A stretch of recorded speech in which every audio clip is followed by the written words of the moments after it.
देखिए, हम लोकसभा वार हम लोग पहले टर्म में टारगेट बनाए कि 50-50 लोकसभा से नेताओं को बुलाकर उनको प्रशिक्षण दिया जाए और आगामी लोकसभा की तैयारी, चुनाव कैसे हम लोग लड़े, आगे हमको संगठन में कहाँ कमी रह गई है उसको कैसे दूर करें। इन्हीं बिंदुओं पर हर विधानसभा लोकसभा से हम लोग 50 आदमी को पहले टारगेट बनाए। नगर निकाय चुनाव में जादू आपका नहीं चल पाया? बिल्कुल चला है। क्या रही स्थिति? बिल्कुल, हमारे लोगों ने हमको, हमारी पार्टी वोट दिए। कितनी सीटें निकल पाई आपकी? रसड़ में एक जीते। एक बड़ा गांव में बीजेपी सरकार ने गुंडई करके 3 बेटी का वोट सामने आया। एक पे 462, एक पे 312, एक पर 419। अब पेटी में तीनों में वोट हुए नहीं। एमएलसी चुनाव में किसको वोट दे रहे हैं? अब एमएलसी के चुनाव में कभी कोई मांगा नहीं तो किसको बताया जाए। 28 तारीख को हम लोग बैठक करेंगे पार्टी के सभी विधायक, और बीच में कोई अपना वोट मांगेगा तो फिर इसको विचार विमर्श करके निर्णय लिया जाएगा। इंतजार कर रहे हैं क्या कि कोई मांगे तब देंगे? अब बिना मांगे किसको दे देंगे? तो क्या कोई नहीं मांगे तो वोट नहीं पड़ेगा? 28 तारीख को जब हम सभी 5 विधायक बैठेंगे तो तय करेंगे। क्या लगता है कि बड़े नोट बंद करने से भ्रष्टाचार रुक जाएगा? नहीं, बड़े नोट जब तक रहेंगे तब तक भ्रष्टाचार और बढ़ेगा। भारतीय समाज पार्टी का मानना है कि सबसे बड़ी नोट 100 रुपये की हो, 50 की हो, 10 की हो, 20 की हो, 5 की हो। जितना छोटा नोट रहेगा उतना भ्रष्टाचार पे अंकुश लगेगा। बड़ी नोट है 2000 की, एक अटैची में भर लेगी करोड़ों रुपया, लेकिन 1 करोड़ रुपया अगर 100 रुपये की नोट लेके जाना होगा तो DCM पर लाद कर जाना होगा। इस नाते भ्रष्टाचार जब छोटी नोट थी तो बहुत रियल कम होता था, हम नहीं कहते खत्म था, लेकिन उस समय भ्रष्टाचार मुश्किल से 10% भी नहीं हो पाता था लेन देन। लेकिन अब जब से बड़ी नोट आई है तो लोग जेबा में भर करके 5 करोड़ 5 लाख 10 लाख लेके चले जा रहे हैं। महिला पहलवानों ने फिर से शुरू कर दिया है विभूषण सिंह के खिलाफ, क्या कहना चाहेंगे? देखिए, वो अपने न्याय के लिए लड़ रही हैं और हमारी पार्टी का तो मानना है कि देश के नेताओं को एक कानून बना लेना चाहिए। आधी आबादी महिलाओं की है। लोकसभा विधानसभा में आधी सीटें आरक्षित कर दें, नौकरियों में आधी सीटें उनकी आरक्षित कर दें, शिक्षण संस्थाओं में आधी सीटें आरक्षित कर दें।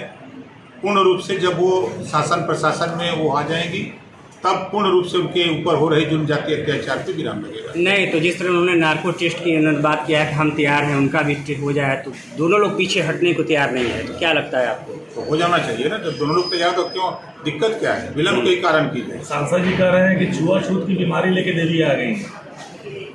अब अगर वो छुआछूत को मानते हैं, बाबा साहब डॉक्टर अम्बेडकर ने छुआछूत को खत्म किया, पूरे देश की व्यवस्था को बदल करके एक संविधान बाबा साहब ने दिया और संविधान में सबको बराबरी का हक दिया, सबको एक समान कानून दिया कि कानून के दायरे में सबको रहना है। लेकिन अगर कोई कानून न माने तो उसको बनवाने के लिए सरकार का काम है। सरकार अगर न मनवावे तो फिर कोई क्या कर सकता है? कार्रवाई ठीक हो रही है विभूषण सिंह के खिलाफ या क्या लगता है? जहाँ सुप्रीम कोर्ट के आदेश पर FIR हो तो उंगली तो उठनी स्वाभाविक। प्रदेश में मंत्री अनिल राजभर आपको लगातार कहते हैं कि आप कंफ्यूज नेता हैं, आप कुछ भी तय नहीं कर पाते हैं कि आपको क्या करना है क्या नहीं करना। आज कुछ कहते हैं, कल कुछ और कहते हैं। देखिए, लोडर और लीडर जब सदन में बोलता है कि भर राजभर जाति को हाई कोर्ट का आदेश है 11 मार्च 2022 का अनुसूचित जनजाति में शामिल करने का प्रस्ताव उत्तर प्रदेश सरकार दिल्ली भेजे, तब वो नेता कंफ्यूज हो जाता है, तब सदन में खड़ा होकर समर्थन नहीं करता है। बनारस की धरती पर कटिंग मेमोरियल में अमित शाह को बुला के कहा था कि हम ST में 1 महीने के अंदर शामिल कर देंगे, और 6 साल बीत गया, अभी तक नहीं हो पाया। कंफ्यूज कौन है? महिलाओं की आधी आबादी है, लोकसभा विधानसभा में आधी सीटें आरक्षित कराने के लिए जबान नहीं खुलेगी। तेलंगाना सरकार 4 करोड़ आबादी में 2 लाख गरीबों के बच्चों को निःशुल्क शिक्षा देकर हर साल डॉक्टर, मास्टर, इंजीनियर, कलेक्टर बनाने की शिक्षा दे रही है।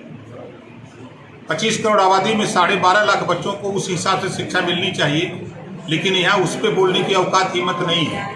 प्रदेश में तमाम अति पिछड़े दलित के ऊपर अन्याय हो रहा है। अभी 1468 ग्राम पंचायत अधिकारी की भर्ती हुई, 27% पिछड़ों का हिस्सा है। 139 सीट पे ही खाली हो पाया, 257 पद लूटा गया।